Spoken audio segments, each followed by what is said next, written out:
Question number 5, भक्तिन द्वारा शास्त्र के प्रश्न को सुविधा से सुलझा लेने का क्या उदाहरण लेखिका ने क्या दिया है?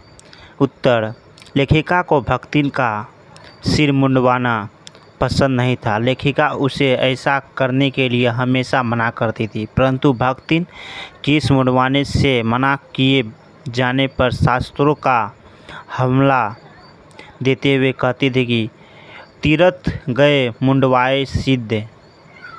यह बात किस शास्त्रों में लिखी है इसका भक्तिन का कोई ज्ञान नहीं था, जबकि लेखिका को पता था कि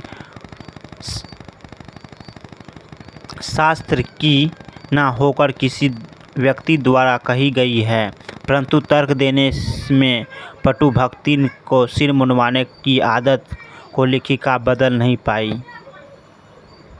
क्वेश्चन नंबर 6, भक्तिन के आ जाने से महादेवी अधिक देहाती क्यों हो गई? उत्तर, महादेवी भक्तिन को नहीं बदल पाई और भक्तिन ने महादेवी को बदल दिया। भक्तिन देहाती महिला थी और शहर में आने के बाद उसने अपने आप को परिवर्तन नहीं आने दिया। भक्तिन देहाती खाना गाढ़ी दाल, मोटी रोटी, मकई की लस्सी, ज्वारा के बुने हुए भट्टे के हरे दाने, बाजरे की तिल वाले पुए आदि बनाती थी। महादेवी को वैसे ही खाना पड़ता था। भक्तिन ने हाथ का मोटा देहाती खाना खाते खाते महादेवी का स्वाद बदल गया और भक्तिन की तरह ही देहाती बन गई। आलो अंधारी की नायिका और लेखिका बेबी हलदर और भक्तिन के व्यक्तिगत में क्या आप समानता देखते हैं? उत्तर, आलो अंधारी की नायिका और भक्तिन की व्यक्तित्व में यह समानता है कि दोनों ही घरेलू नौकरानियां हैं। दोनों को ही परिवार से अपेक्षा मिली है और दोनों ने ही अपने आत्मसम्मान को बचाते हुए अपने जीवन का निर्वाह किया।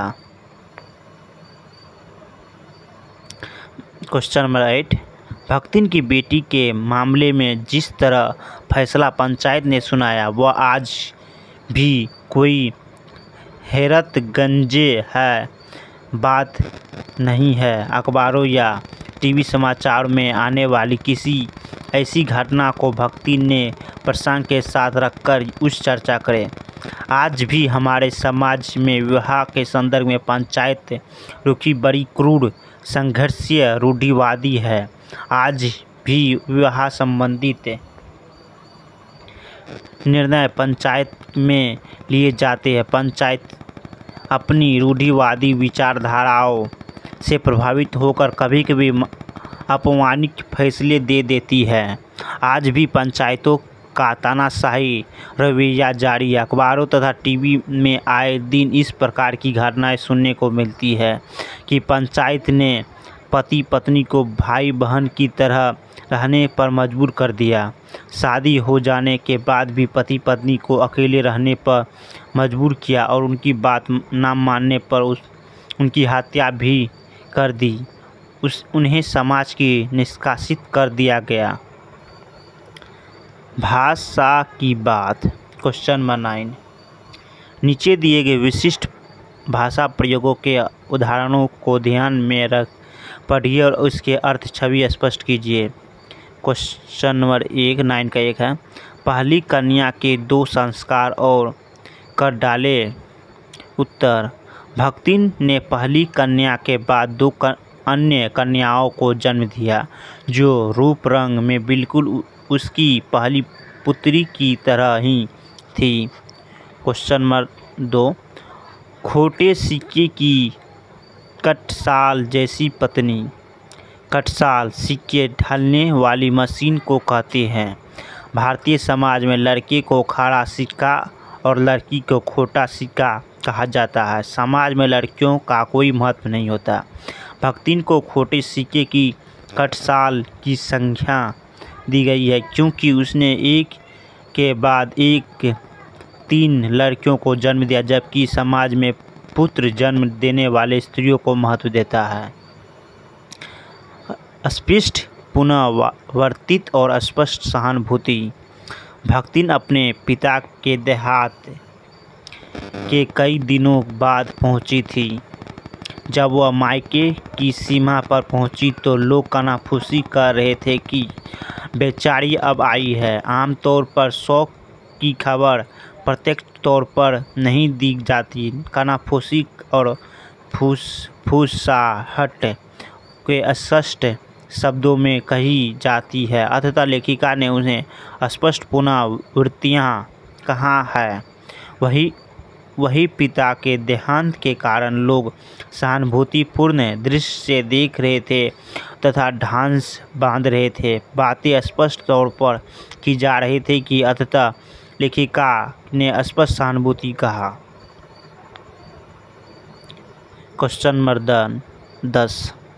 बहनोई शब्द बहन स्त्री ओई ने बना है। इस शब्द में हिंदी भाषा की एक अन्य विशेषता प्रकट हुई है।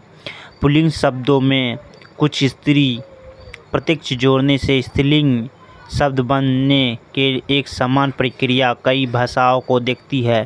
पर स्त्रीलिंग शब्द में कुछ पुत्र पुल्लिंग प्रत्यक्ष जोड़कर पुल्लिंग शब्द बनाने की घटना प्रयास अन्य भाषाओं में दिखलाई नहीं पड़ती है। यह पुल्लिंग प्रत्यक्ष ओई हिंदी की अपनी विशेषता है। ऐसे कुछ और शब्द उनमें लगे हुए प्रत्यक्ष की हिंदी और भाषाओं की खोज करें। उत्तर इसी प्रकार का शब्द है ननंद प्लस दोही नंदोही। Question number 11। पाठ में आए लोग भाषा के अन्य संवादों को समझकर उनकी बड़ी खड़ी बोली हिंदी में की ढाल प्रस्तुत कीजिए। कौन मरा आई कहनू बड़ी बात आई। रोटी बनाए जानित है, दाल दाही लेहत है, साग भाजी छाकू सकित है, उभर बाकी का रहा। उत्तर का यह कौन बड़ी बात है। रोटी बनाना जानती हूँ, दाल बना लेती हूँ, साग भाजी छोक ले सकती हूँ और शेष क्या रहा। कौन हमारे मालकिन तो रात दिन वित्त बिनिया माँ गढ़ी पर रहती है। अब हम हूँ पढ़ लाभे तो घर गृहस्थी कन्हूँ देखी सुनी। ख का उत्तर है हमारी मालकिन तो रात दिन पुस्तकों में व्यस्त रहती है। अब यदि मैं भी पढ़ने लगूं तो घर परिवार का कार्य कौन करेगा। ग का ऊ बच्चरिहोत तो रात दिन काम माँ झुकी रहती और तुम पचे घूमती फिरती हो। चलो तनिक हाथ बटाऊ ले लूं। ग का उत्तर वह बेचारी तो रात दिन काम में लगी रहती है और तुम लोग घूमते फिरते हो। जाओ थोड़ी उनकी सहायता करो। तब हूँ कछु करिए धरिए ना बस गली गली गाउत बजाउत फिरिए। अंग तब वह कुछ करता धरता नहीं होगा, बस गली गली में गोता बजाता फिरता है। तुम पची का कोई बताइचे 50 बरिस के संग रहित। अंग का मैं कुत्तिया बिल्लियाँ नहीं हूँ। मेरा मन करेगा तो दूसरे घर जाऊँ, अन्यथा तुम लोगों की छाती पर होला बुन की रात करूँगी, यह समझ लेना।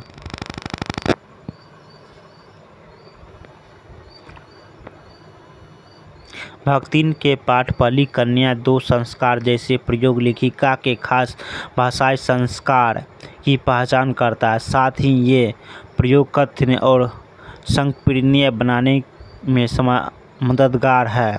वर्तमान हिंदी में कुछ अन्य प्रकार की शब्दावली समाहित हुई है। नीचे कुछ वाक्यों में दी गई वक्ता की खास पसंद का पता चलता है। आप क्या वाक्य पढ़कर बताइए कि इनमें किन 3 विशेष प्रकार की शब्दावली का प्रयोग हुआ है। इन शब्दावलियों का कोई अतिरिक्त अन्य किन्हीं विशेष शब्दावलियों का प्रयोग करते हुए कुछ वाक्य बनाए कक्षा में चर्चा करें। ऐसे वाक्यों को सिद्ध स्मृति में सहायता करें। अरे उसमें सावधान रहना, वह नीचे से ऊपर तक वायरस से भरा हुआ है। जिस सिस्टम में जाता है उसे हैंग कर देता। उत्तर 1 का इस वाक्य में कंप्यूटर की तकनीकी भाषा का प्रयोग हुआ है। यहाँ वायरस का अर्थ है सिस्टम का अर्थ है व्यवस्था। हैंग का अर्थ है ठहराव। घबरा मत, मेरी इन सिंगिर के सामने उसके सारे वायरस घुटने टेकेंगे। अगर ज़्यादा फालू मारा तो रेड कार्ड दिखा के हमेशा के लिए पवेलियन भेज दूंगा। इस वाक्य में खेल से संबंधित शब्दावली का प्रयोग हुआ है। इन सिंगर का अर्थ है गहराई में भेदने वाली कार्यवाही। फाउल का अर्थ है गलत काम। रेड कार्ड का अर्थ है बाहर जाने का संकेत। पवेलियन का अर्थ है वापिस भेजना। जानी टेंशन नहीं लेने, वो जिस स्कूल में पढ़ता अपुन उसका हेडमास्टर है। उत्तर इस वाक्य में मुंबई की भाषा का प्रयोग है। जानी शब्द का अर्थ है व्यक्तित्व। टेंशन लेना का अर्थ है प्रवाह करना। स्कूल में पढ़ना का अर्थ है काम करना तथा हेडमास्टर का अर्थ है कार्य में निपुण होना। इस वाक्य में अर्थ का चिंता मत करो, वह जो काम कर रहा है उस काम को मैं उसका ही अस्तर हूँ। धन्यवाद।